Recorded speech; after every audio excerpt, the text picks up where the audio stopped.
আসসালামু আলাইকুম রহমতুল্লাহি ওবারাকাতুহু। সুপ্রিয় দর্শক, আশা করি আপনারা সবাই ভালো আছেন। আল্লাহর অশেষ রহমতে আমরাও ভালো আছি। তো আজকে আপনাদের মাঝে কিছু বিষয় নিয়ে আলোচনা করব। আসলে আমি এসেছি বেশ কিছুদিন হলো সুইজারল্যান্ডে, একটি উন্নত দেশে, ইউরোপের।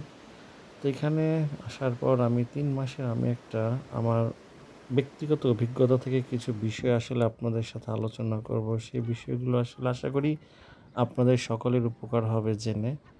তা আমি আজকে কিছু তিতা দিক আলোচনা করব ইউরোপের। সেটা হচ্ছে, আমরা এই যে আসার আগে সেই ইউরোপের দেশগুলো, আপনারা তো জানেন সবাই যে ইউরোপের দেশগুলো আসলে তাদের নিজস্ব ভাষার উপরেই দেশটা পরিচালনা করে। যেমন যে দেশের ভাষা যেইভাবে চলে থাকে।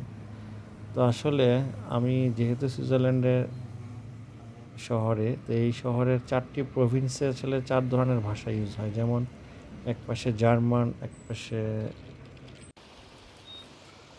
ইটালি, একপাশে ফ্রান্স। তো আসলে এই বিষয়টা হওয়ার কারণে আসলে এখানে আপনি যে স্টেটে থাকবেন, যে প্রভিন্সে থাকবেন, এই জায়গাটার ভাষাটাই আপনাকে বেশি জানতে হবে।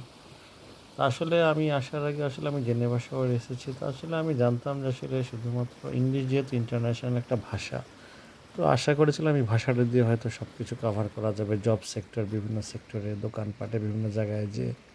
তো আসলে যেটা আমি দেখলাম যে আসলে খুবই খারাপ অবস্থা, যে আপনি যদি ভাষা ঠিকমতো না জানেন, ওই স্পেসিফিক দেশের স্পেসিফিক ভাষাগুলো না জানেন, তাহলে আপনার কাজ পেতে খুব বেগ পেতে হবে। তো আমি আশা করি আমি সবাইকে উদ্দেশ্য করে একটি কথাই বলবো, যে যেই দেশেই যাবেন, যেমন ইউরোপের সুইডেনে সুইডিশ ভাষা, পর্তুগালের পর্তুগিজ ভাষা।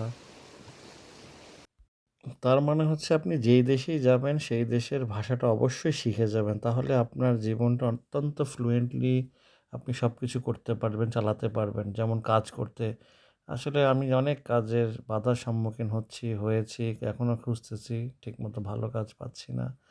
তো আমার সব ভাই বোনদের প্রতি একটাই বলার কথা থাকবে, সবার কাছে একটাই উপদেশ থাকবে ভাই হিসেবে, যে আপনারা যেই দেশেই যান সেই দেশের ভাষাটাকে অন্ততপক্ষে আয়ত্ত করে যান। কাজ আপনি পেয়ে যাবেন, কাজের সমস্যা নাই। কিন্তু আপনাকে সেই দেশের ভাষাটা হলে হয় কি, অন্যের মুখোমুখি হতে হয় না। না হলে আপনাকে পদে, পদে বিব্রতকর পরিস্থিতিতে পড়তে হবে। যেটা আমার এই ৩ মাসের উপলব্ধি থেকে আমি বুঝতে পেরেছি। আমার আশা ছিল যে যেহেতু বিদেশ, ইউরোপের দেশ, ইংলিশ দিয়ে হয়তো চলে যাবে। কিন্তু না, ইংলিশ পারা সত্ত্বেও আপনাকে এখানে সেই দেশগুলোতে ইংলিশের ছিটাফাটাগুলো সেভাবে ইউজ করতে পারবেন না। সুতরাং আপনি সেই ভাষাটা শিখে যাবেন। আমার এটাই উপদেশ সবার কাছে। তো এই ছিল আজকের বিষয়। আজ এই পর্যন্তই। ভিডিওটা অনেক বড় হয়ে যাচ্ছে, আপনারা বোরিং হয়ে যাবেন। তা আমি আর অন্যান্য তিতা দিকগুলো আসলে আর পরবর্তী পর্বগুলোতে আমি পর্যায়ক্রমে আলোচনা করব। তো আজ এই পর্যন্ত। ভালো থাকবেন, সুস্থ থাকবেন। আসসালামু আলাইকুম রহমতুল্লাহ।